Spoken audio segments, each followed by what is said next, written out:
Al anochecer, como era el día de la preparación, víspera del sábado, vino José de Arimatea, miembro noble del Sanedrín, que también aguardaba el reino de Dios. Se presentó decidido ante Pilato y le pidió el cuerpo de Jesús. Pilato se extrañó de que hubiera muerto ya, y llamando al centurión, le preguntó si hacía mucho tiempo que había muerto. Informado por el centurión, concedió el cadáver a José. Este compró una sábana y bajando a Jesús lo envolvió en la sábana y lo puso en un sepulcro excavado en una roca y rodó una piedra a la entrada del sepulcro. María Magdalena y María, la madre de José, observaban dónde lo ponían.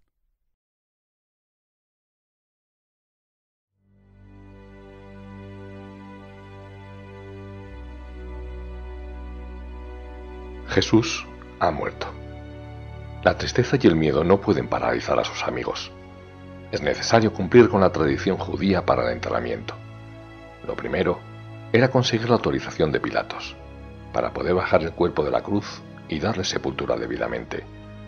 Esto lo hace José de Arimatea, seguidor de Cristo, que hasta ahora lo había ocultado, ya que era miembro del Sanedrín. En este momento crucial, se llena de valor. Va a pedir el cuerpo de Jesús a Pilatos. La respuesta es afirmativa. El gobernador se sorprende de lo rápido que ha muerto, ya que un crucificado tardaba más tiempo en morir. Este hecho nos hace ser conscientes de todo lo que sufrió Cristo antes de ser crucificado.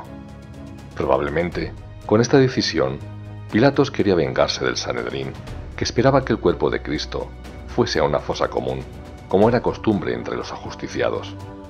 Pero el cuerpo del Señor se merecía un entierro digno. El evangelista Juan sitúa en este momento, junto a José de Arimatea, a Nicodemo, que también era seguidor de Cristo desde la clandestinidad, pero la muerte de Cristo le da fuerza suficiente para mostrar su fe.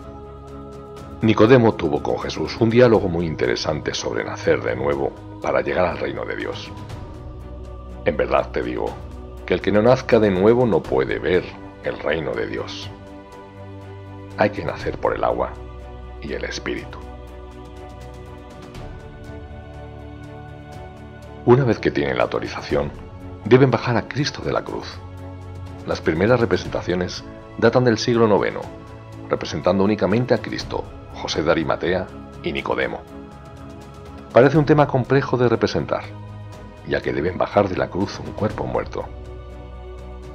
La representación de María y Juan se va incorporando por influencia bizantina. También a esta tradición se debe que José de Arimatea sujete el cuerpo y Nicodemo desclave los clavos. A partir del siglo XIII van apareciendo más figuras, aunque no aparezcan mencionados en los evangelios. Las maneras de representar el descendimiento de Cristo son variadas. A veces presentan a Cristo con un brazo en la cruz y la otra mano ya desclavada. Otras veces vemos cómo se ayudan de unos lienzos para bajar el cadáver. Incluso encontramos el detalle de que le están quitando los clavos de los pies y de las manos.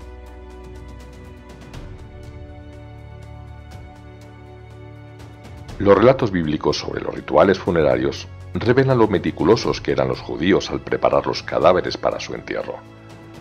Parientes y amigos bañaban el cuerpo del difunto, lo impregnaban con especias aromáticas y buen aceite, y lo envolvían en telas. Los vecinos y otras personas iban a expresar su dolor y a consolar a la familia. En el caso de Cristo, son muy pocos los que presencian este momento. Sus apóstoles están escondidos por miedo a ser relacionados con el Maestro. José de Arimatea fue el encargado de organizar todo lo relacionado con el entierro de Jesús. Por eso es probable que utilizara la mejor tela para embalsamarle. Según Juan, eran de lino y los mejores ungüentos, 100 libras de mixtura de mirra y aloe. La ley de Moisés prohibía a los judíos hacer preparativos funerarios en sábado, por ser un día de descanso. Como Jesús murió unas 3 horas antes de que comenzara el sábado para los judíos, José de Arimatea, ayudado por otras personas, lo enterró sin haber terminado de preparar el cuerpo. Eso explica por qué, pasado el día de descanso, algunas discípulas de Jesús fueron a la tumba con la intención de terminar el proceso. La manera de presentar esta escena se parece a una representación teatral. El cuerpo de Cristo yace sobre una piedra u otro elemento distinto y las personas que están presentes por detrás a modo de telón. Esta escena se conoce como plancton. El cuerpo de Cristo rodeado de personajes, algunos citados en los evangelios, otros añadidos, como los donantes que han encargado la obra, y por ese motivo quieren aparecer representados. María Magdalena suele aparecer a los pies de Cristo como referencia a la falsa creencia de que fue ella la prostituta que lavó con perfume los pies de Jesús.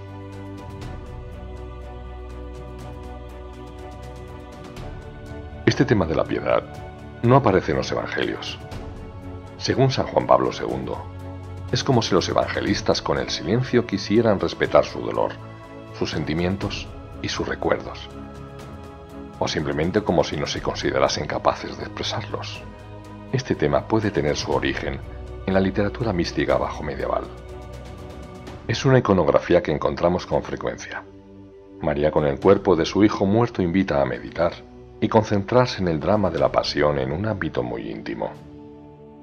Quizás en este momento es cuando María y las mujeres que la acompañaban realizan las lamentaciones, tal y como era habitual en los antiguos pueblos del Medio Oriente.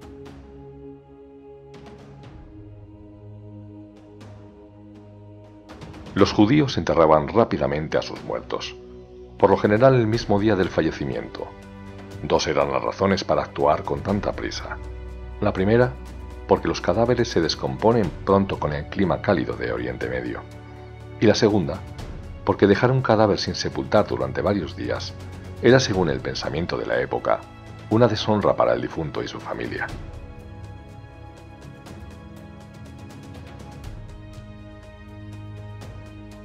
La Sagrada Escritura relata varios entierros que tuvieron lugar el mismo día de la muerte.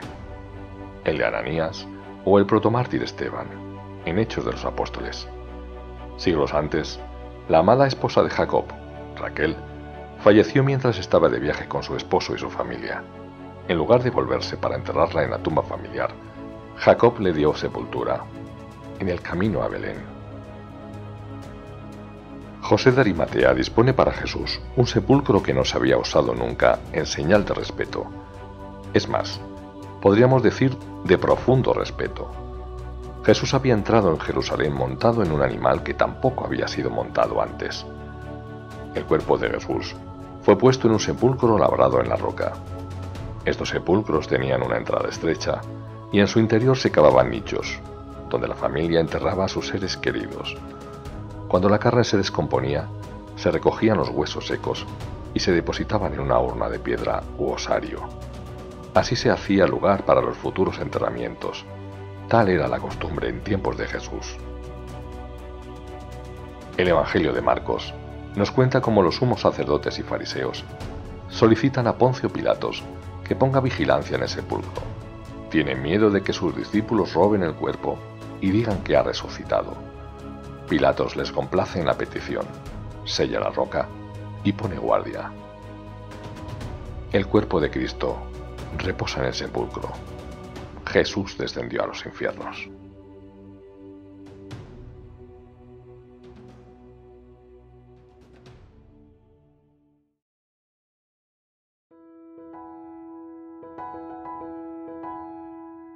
José de Arimatea y Nicodemo dan el paso de reconocerse públicamente seguidores de Cristo en el peor momento.